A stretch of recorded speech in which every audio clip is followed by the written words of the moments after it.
Thank you, Mr. Chairman. Director Hardig, I've visited, as I have many times, the Museum of American History. And what I think I find most troubling is the fact that you can do a lot with real history. And what's concerning is the distortion, I think, of the truth and in the context. And just for example, the American Democracy, A Great Leap of Faith, you know, this exhibit, you turn the corner and the first thing you see is this, it's a wall. And the two words, of course, that pop out are privilege and slavery. Now, is that a part of American history? Sure. Should it be covered up? No. But what makes America unique and exceptional isn't, for example, the fact that slavery was a part of our history. It was a part of almost every nation's history. What makes America unique is the fact that we worked to overcome it and we're leading on the world stage in getting rid of it.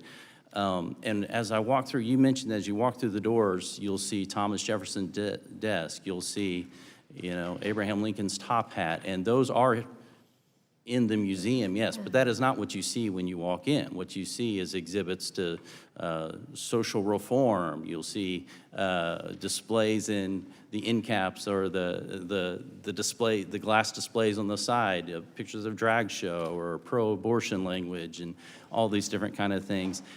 I'm curious, you know, I was really surprised as we're celebrating the 250th anniversary of our nation.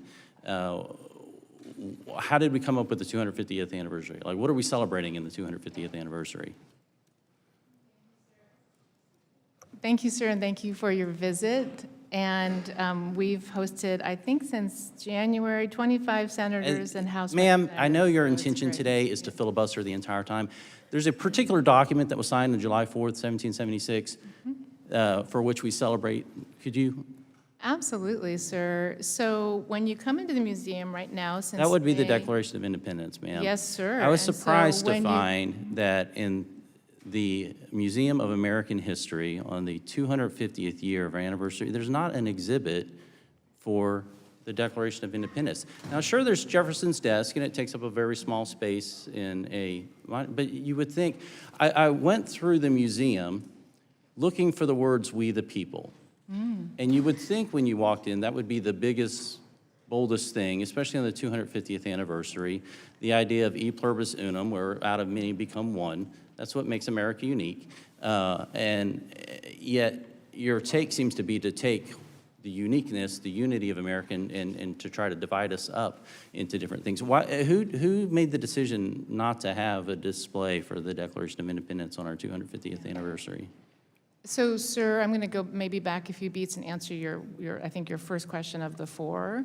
So the Declaration of Independence, of course, signed and ratified on July 4th in 1776 in Philadelphia, appears on a full wall in the Price of Freedom, our history of the military on our third floor, Eastern Wing. It's a blow-up size. It's then a it's in the standard Pete- exhibit. it's in the It's there Linda- in the it's back, in- but if you I have to walk may, through a bunch of sir. junk to get there. No, not And as a matter of fact, exactly. right now, there you would I'm think happy to answer your question, this sir. would have been a great time to pull out all the artifacts. I thought, let me look and try to find something on John Adams. You know, and I'm not saying it's not there, but it's hard to find.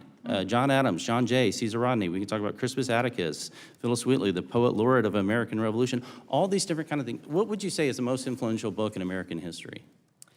So if I may go back to your second question. What would you say is the most influential book in May I American go history? back to your second question? You can answer the one I just asked you. Well, you know, as a historian, it's probably hard to choose which is the most influential book in the United States history, but I can tell you what's the most influential document, and that is the Declaration of Independence, which appears in different ways Most at least influential 4 or book. 5 times. The founders in- quoted one book more than any other book. The founders were very well read, and as you know, Thomas Jefferson's library became the core of the Library of Yes, Congress. and that book would have been the Bible. Secondly, would have been Common Sense by Thomas Paine. Now, I went to the bookstore. I couldn't find Common Sense in the bookstore. I did find, you know, these books.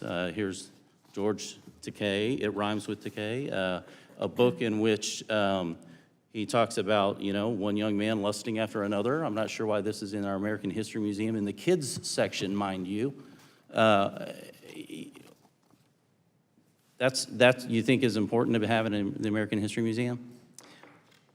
So George Takei, as you know, the actor from Star Trek, was incarcerated during World War II as the result of Executive Order 9066. Hey, And his children's book, I think, is a beautiful who made the decision to story, put that in there but not common sense? especially with Senator Alan Simpson.